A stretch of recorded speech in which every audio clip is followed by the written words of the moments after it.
Subscribe now and press the bell icon. Never miss an update. सुप्रभात बच्चों,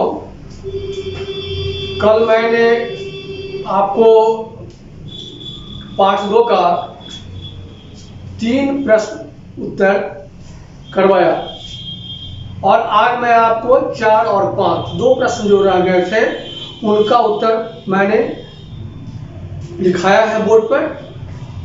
आप उसे नोट करने का प्रयास करेंगे तो इस तरह से आपका पाठ 2 आज पूरा हो जाएगा। ये सभी कहानी से लिया गया प्रश्न है और कहानी के आधार पर ही इसके उत्तर दिए गए हैं।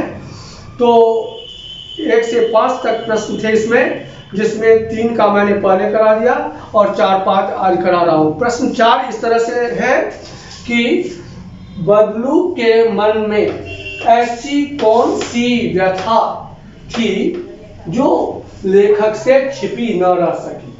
अब यहाँ पर आपको प्रश्न क्या कह रहा है कि बदलू के मन में ऐसी कौन सी व्यथा, व्यथा माने पीड़ा कष्ट, कौन सी व्यथा थी जो लेखक से छिपी न रह सकी।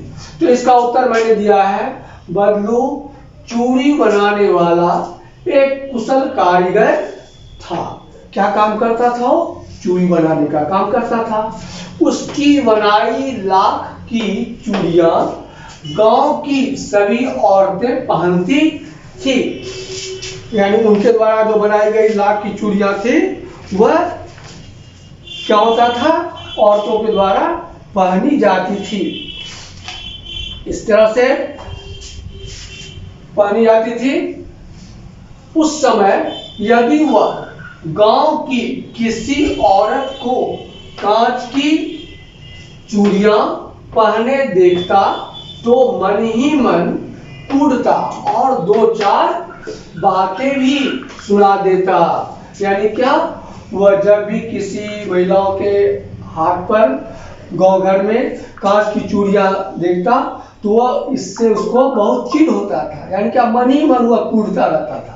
अब समय बीतता गया, गांव की महिलाएं मशीनों से बनी कांच की चूड़ियां पहनना शुरू कर दिया। यानी क्या?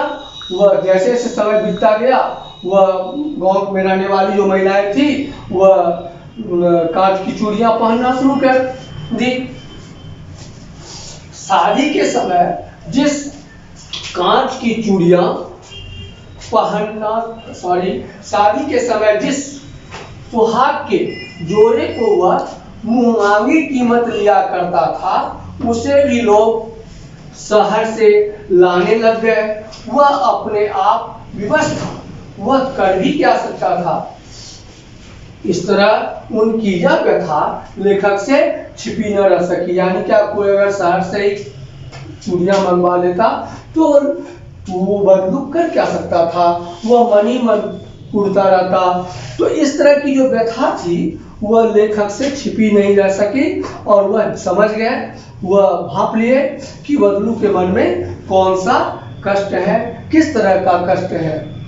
अब चलिए इससे अगला प्रश्न है, प्रश्न 5, मशीनी युग से बदलू के जीवन में क्या बदलाव आया। यानी क्या? मशीनी युग जब शुरुआत हो गई, मशीन का आगमन हो गया, जो काम पहले हाथ से किया जाता था वह मशीन करने लगा, तो इससे बदलू के जीवन में क्या बदलाव आया। तो बदलू का जीवन क्या होगा? उससे कष्टदायक हो गया होगा, क्योंकि इस बदलू के पास तो कोई मशीन नहीं थी, वह तो हाथ से वस्तु बनाते थे ना। तो उनका जीवन क्या हो गया? कष्टमय हो गया होगा, कष्टमय हो गया था। अब चलिए इसका उत्तर इस तरह से मैंने दिया है, मशीनी युग से बदलू के जीवन में निम्नलिखित बदलाव आए। क्या सब आए? तो पहला है, मशीनी युग से बदलू के हाथ से बनाई लाख की चूड़ियों की मांग घट गई।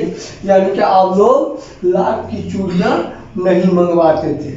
दूसरा, उसका पैतृक व्यवसाय बंद हो गया। यानी क्या? जो पैतृक से तात्पर्य है पूर्व पीढ़ी दर पीढ़ी जो व्यवसाय चल रहा था वो अभी करीब करीब बंद हो गया।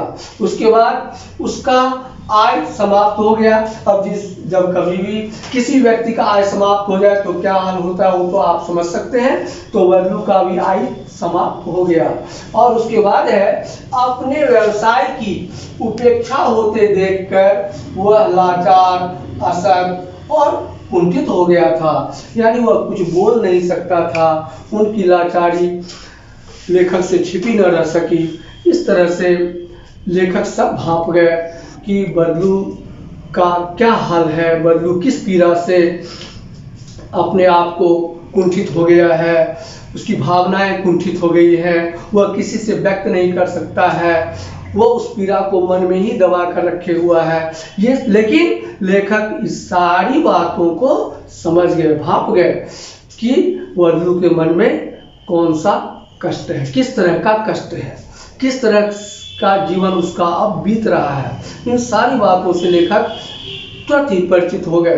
यानी उसके हाव भाव देख करके लेखक को सारी बातें समझ में आ गई। तो बच्चों, इस तरह से 5 प्रश्न थे आपको पार्ट 2 में। 5 प्रश्नों का उत्तर आपको ये आज मैंने करा करके अंत कर दिया। ये 5वां प्रश्न जो बचा, चौथा 5वां बचा था, उसको मैंने आज आपको लिखा करके इस पूरे पाठ को समाप्त कर दिया। अब हम लोग जब कभी मिलेंगे तो तीसरे पाठ में इन करेंगे। पाठ 3 आपको पढ़ाया जाएगा। अब इसके बाद जो क्लास होगा उसमें पाठ 3 की पढ़ाई होगी। पाठ 3 में जो विषय वस्तु होगा उसको हम पढ़ाएंगे। आज इतना ही, धन्यवाद।